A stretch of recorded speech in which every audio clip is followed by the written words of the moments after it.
नमस्कार मित्रांनो, तुमचं माझ्या कुकिंग डायरीज विथ राहुल या चॅनलमध्ये सहर्ष स्वागत. मित्रांनो, आज आपण पनीर आणि बीन्स पासून एक छान रेसिपी पाहणार आहोत. ही रेसिपी खूप सिंपल आणि स्वीट आहे आणि चवीला तर खूप लाजवाब लागते. तुम्ही सुद्धा ही नक्की ट्राय करा. अत्यंत क्रीमी मलाईदार अशी ही रेसिपी असणार आहे. चला तर मग रेसिपीला सुरुवात करूया.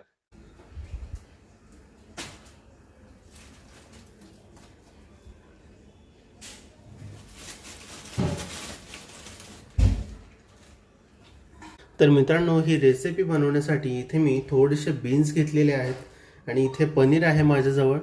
हे 200 ग्राम पनीर आहे. तर आपण आता बीन्स कट करूयात आणि पनीरचे सुद्धा छोटे छोटे क्यूब्स करून घेऊयात.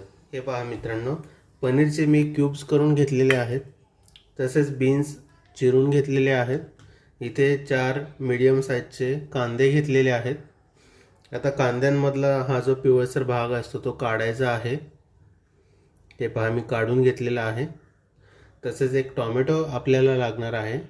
आता मित्रांनो, टोमॅटो आणि कांद्याचे असे मोठ्या मोठ्या आकाराचे काप केलेले आहेत. आता गॅसवरती मी कढई ठेवलेली आहे गरम करण्यासाठी. आता त्यामध्ये तेल घालूयात. तेल गरम झालेलं आहे. आता मी इथे काही खडे मसाले घेतलेले आहेत.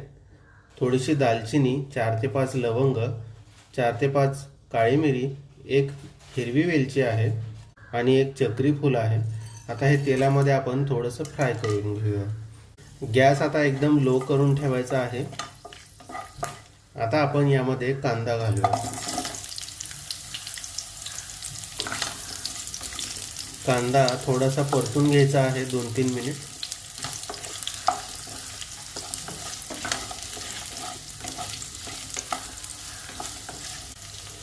आता 2-3 मिनिट झालेले आहेत. कांद्याचा थोडासा कलर बदललेला आहे.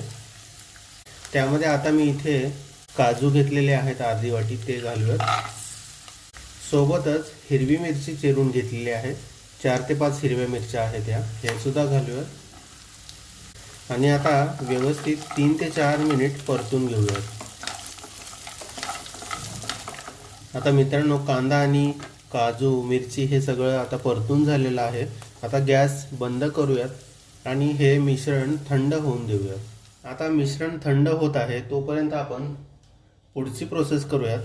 आता आपण आधी बीन्स घालूयात आणि थोडेसे परतून घ्यायचे आहेत. आता मी कढईमध्ये थोडंसं तेल आधीच आहे कढईला लागलेलं, म्हणून मी तेल एक्स्ट्रा घालत नाही. फक्त आपण थोडंसं फ्राय करून घेऊयात हे बीन्स.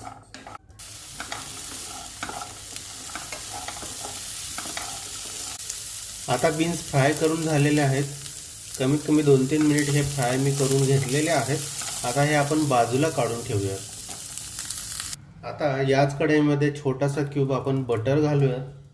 बटर घातल्यानंतर आपण त्यामध्ये चिमूटभर मीठ घालायचं आहे. मीठ घालून झाल्यानंतर आपण पनीर शॅलो फ्राय करून घेऊया.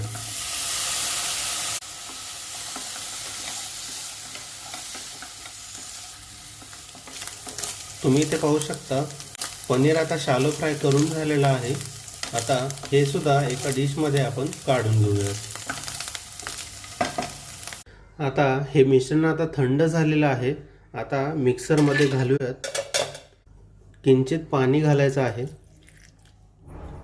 आणि मिक्सरला याची बारीक पेस्ट बनवून घ्यायची आहे. हे पहा, अशा प्रकारे मी बारीक पेस्ट बनवून घेतलेली आहे. आता आपण पुढची प्रोसेस करूयात. आता कढई घेतलेली आहे. थोडंसं तेल घालूयात. तेल गरम झालेलं आहे. आता आपण थोडेसे जिरे घालूयात. जिरे तडतडल्यानंतर आता इथे मी आलं लसणाची पेस्ट घालत आहे, 1 चमचा. आता आलं लसणाची पेस्ट परतून झाल्यानंतर आपण ग्रेव्ही घालूयात.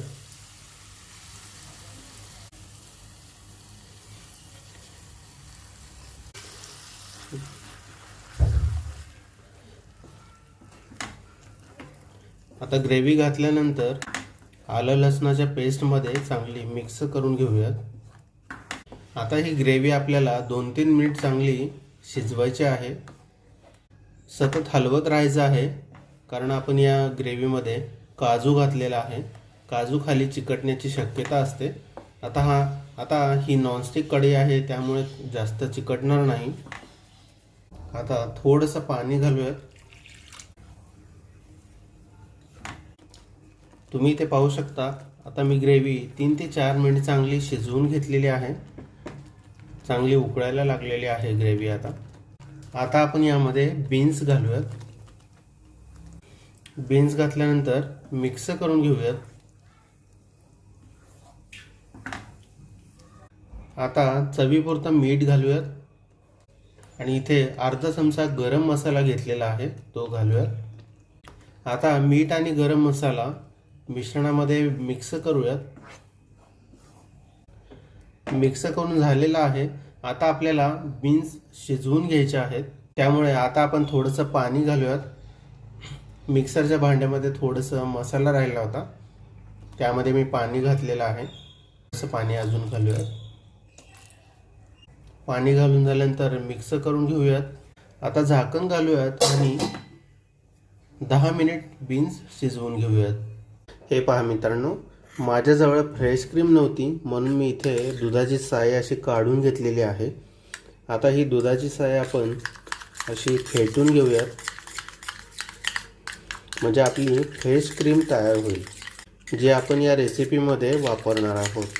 आता मित्रांनो 10 ते 12 मिनिट झालेले आहेत. आता आपण झाकण उघडूयात. बीन्स आता चांगले शिजलेले आहेत. थोडंसं आपण मिश्रण हलवून घेऊयात.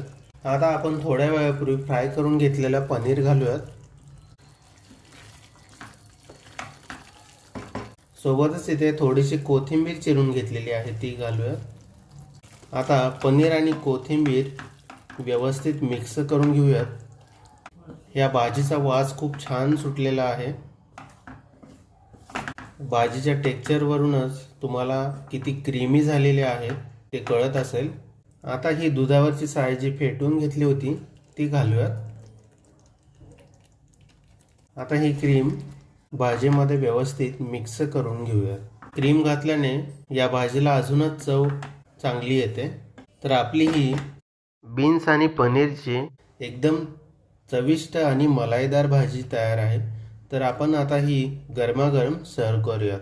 तर अशी ही बीन्स आणि पनीरची एकदम क्रीमी मलाईदार भाजी तयार आहे. ही रेसिपी तुम्हाला आवडली असेल तर लाईक, शेअर, कमेंट नक्की करा आणि माझ्या चॅनलला सबस्क्राईब केलेलं नसेल तर ते आवर्जून करा. भेटूयात अशाच एका नवीन रेसिपीसोबत. धन्यवाद.